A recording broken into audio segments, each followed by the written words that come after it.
네, 4단은 마지막입니다. 가격이 왜 중요할까? 네, 지금, 집에서 보는 친구도 있을 거고, 지금 선생님과 함께 수업하는 친구도 있을 텐데요. 뭐 우리 학교는 아무래도 과밀학급이다 보니까 절반은 나오고 절반은 안 나오고 그런 상황이죠. 그래서 선생님이 지금 여러분들 학교 본격적으로 절반씩 오기 전에 영상을 거의 많이 찍어놔야 돼가지고, 왜냐면 원격 수업도 계속 유지가 되기 때문에 이렇게 하루에 좀 최소 1개씩 또는 2개 가까이 이렇게 연구를 해서 찍고 있습니다. 네, 잘 따라와 주시기 바랍니다. 생활일기. 가격은 의사결정을 위한 신호등. 화살표가 켜졌다. 좌회전하자. 빨간불이 켜졌군. 치킨 가격이 상승하네. 상인은 아싸 더 많이 만들어 팔아야지 라고 생각하는데 소비자는 또 다른 생각이죠. 가격이 많이 올랐네. 다음에 사야겠어. 뭐 당연하죠. 질문입니다. 운전자가 신호를 무시하고 운전하면 사고가 난다. 소비자나 생산자가 가격 변화를 무시하고 마음대로 의사결정을 하면 어떻게 될지 의견을 제시해보자. 소비자는 무조건 싸면 좋죠. 근데 무조건 싸면 어떻게 될까요? 경쟁이 치열해지죠. 막 서로 살려고 하니까. 그러니까 물건을 사기가 오히려 힘들 수 있습니다. 차라리 조금 더 비싸더라도 물건을 사고 싶을 때 사는 게 나을 수도 있어요.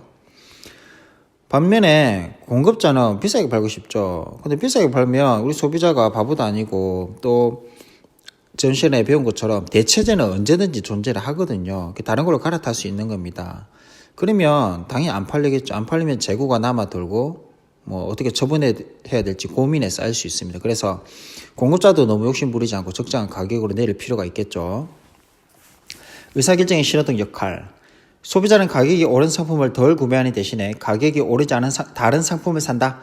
이처럼 가격은 소비자의 의사결정에 중요한 정보를 제공한다. 생산자 역시 어떤 상품을 더 생산하고 어떤 상품의 생산을 줄일 것인지 결정할 때 가격을 살펴본다. 시장에서 사람들이 찾지 않는 상품은 가격이 하락하고, 기업은 이 신호를 받아들여 그 상품의 생산량을 줄인다. 네, 그렇습니다. 뭐 설명할 거 없는 것 같고요. 자, 오늘 배분하는 역할. 만약 어떤 상품의 가격이 터무니없이 낮아지거나 아예 공짜가 된다면 필요하지 않은 사람들도 그 상품을 소비하려고 나서므로 자원이 낭비될 것이다. 시장에서 결정되는 가격은 꼭 필요한 사람만 상품을 소비할 수 있게 함으로써 희소한 자원을 효율적으로 배분한다. 네, 아까 선생님 말한 거 맞죠? 너무 싸거나 공짜면 오히려 필요할 때 못 사게 돼요. 지금 거의 경제난에 완전히 빠진 베네수엘라라는 나라가 있습니다. 베네수엘라는 산유국이거든요. 지금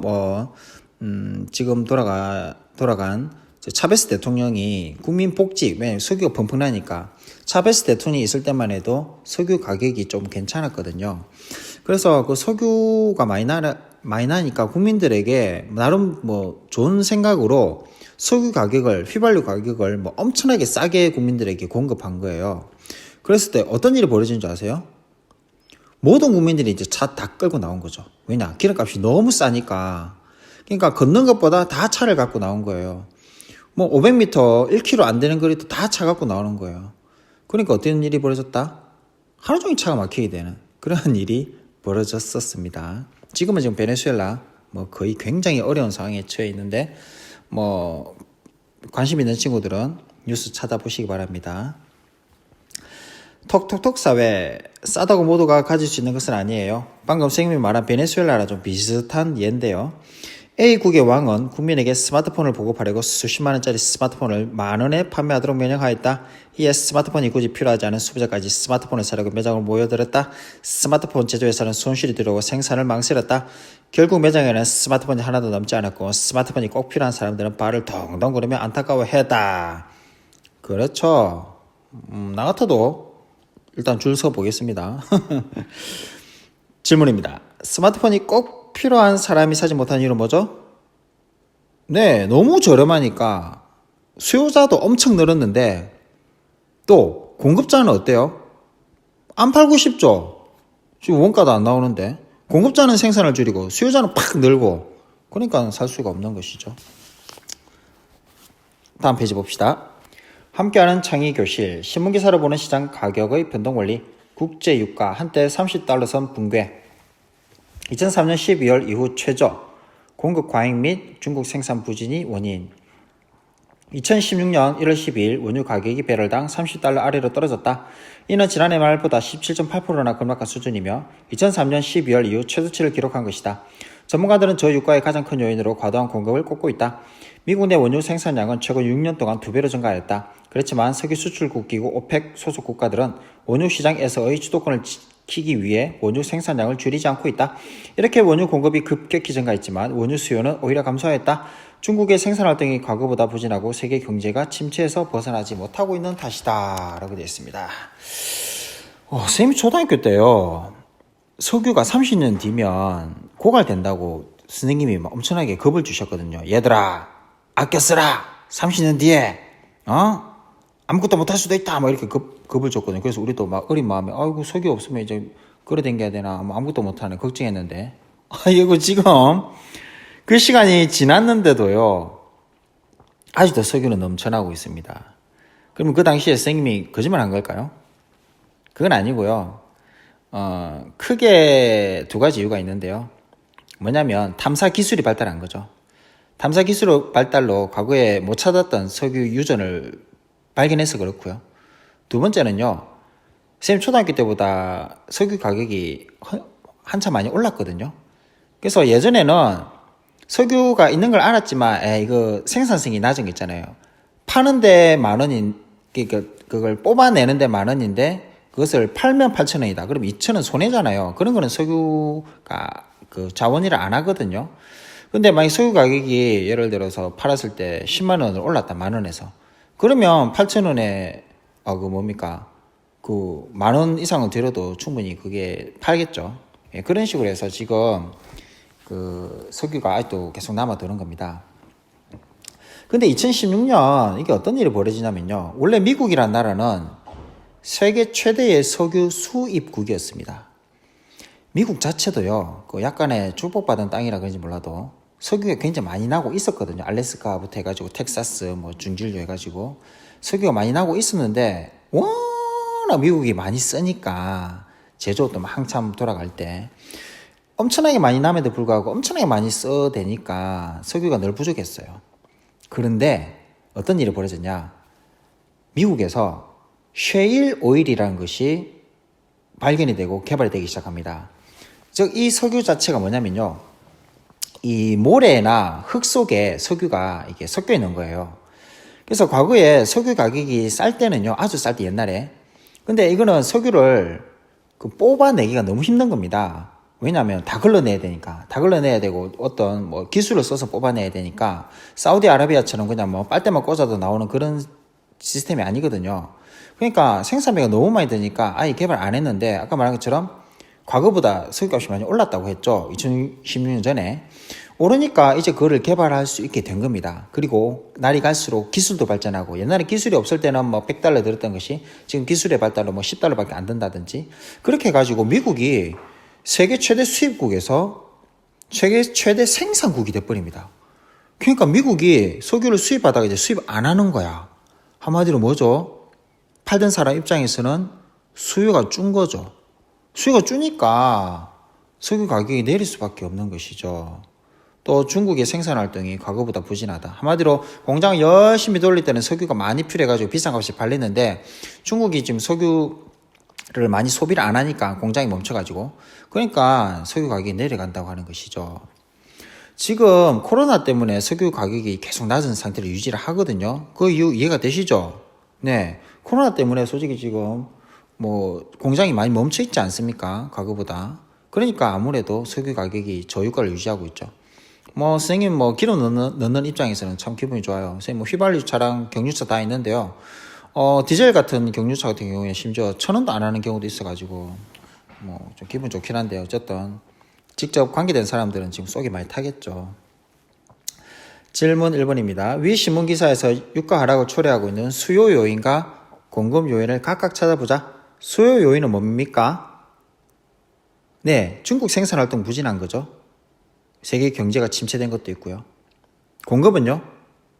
네, 생산이 2배 증가했죠. 2번, 석유 제품 가격이 어떻게 변할까요? 네, 원유 가격이 하락하니까 석유 제품 가격도 하락하겠죠. 자, 3번과 4번은요. 이거는 자, 여러분 같이 해봅시다. 지금 학교에 있는 친구들 지금 같이 하면 되고요. 집에서 지금 듣는 친구들도 영상을 잠깐 멈추고 이거는 정답이 없으니까 자유롭게 한번 꼭 적어보기 바랍니다. 5번까지.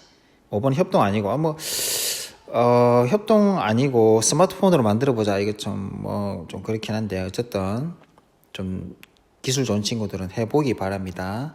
자, 그렇다면 이제 마지막으로 대단어 마무리로 넘어가겠습니다. 다음 페이지 넘깁시다. 여러분 풀고 영상 보기 바랍니다. 스스로 정리하기. 상품을 사려는 사람과 팔려는 사람이 모여 거래하는 곳은 시장. 1번. 가격이 하락하면 수요량은 증가, 가격이 상승하면 수요량은 감소. 네, 공급은 반대가 되겠죠. 시장 가격의 결정, 균형 가격이란 수요량과 공급량이 일치할 때의 가격이고 균형 거래량은 균형 가격에서의 거래량이다. 오른쪽 위에 시장 가격의 변동 요인, 수요 변화 요인으로 기호, 관련 재화 가격, 수요자의 가격 예상, 수요자 수, 또 뭐가 들어가면 될까요? 모르는 친구 빨리, 소득이죠. 공급 변화 요인, 생산 기술, 날씨, 공급자의 수, 뭐가 빠졌을까? 생산 비용. 그렇죠. 균형 가격과 균형 거래량의 변화, 수요가 증가하면 균형 가격이 상승하고 균형 거래량도 증가합니다. 반면 공급이 증가하면 균형 가격은 하락하고 균형 거래량은 증가를 합니다. 알겠죠? 이거는 반대 아니에요. 위에 거 좀 잘 보기 바랍니다. 균형 거래량도 하락. 이거 아닙니다. 알겠죠? 증가합니다. 7번. 스스로 평가하기 1번. 다음을 바르게 연결하시오. 수요는 뭐라 연결할까요? 네, 기억이죠. 물건을 사려는 욕구. 2번. 공급은 니은이고요. 가격이 상승할 때 나타나는 현상. 답 뭡니까? 네, 니은 디귿이죠. 공급량이 증가하고 수요량이 감소하게 됩니다. 3-1번. 컴퓨터와 모바일에 기반을 둔 인터넷 쇼핑은 온라인 쇼핑. 2번. 가격과 수요량 사이에 존재하는 역의 관계를 그래프로 나타낸 것은 역, 반대라는 뜻이죠. 뭐죠? 가격이 올라갈수록 수요량은 뭐가 된다? 줄어들죠. 반대잖아요. 수요, 곡선. 3번. 가격과 공급량 사이에 존재하는 양의 플러스의 관계를 그래프로 나타낸 것은 공급 곡선이죠. 가격이 올라가면 공급이 늘어나니까요. 비례한다는 뜻입니다. 4번. 수요량과 공급량이 일치하는 상태는 균형이죠. 4번. 가격이 균형 가격보다 낮은 경우 나타나는 현상. 가격이 균형 가격보다 낮다. 어떻게 될까요? 결국 오릅니다.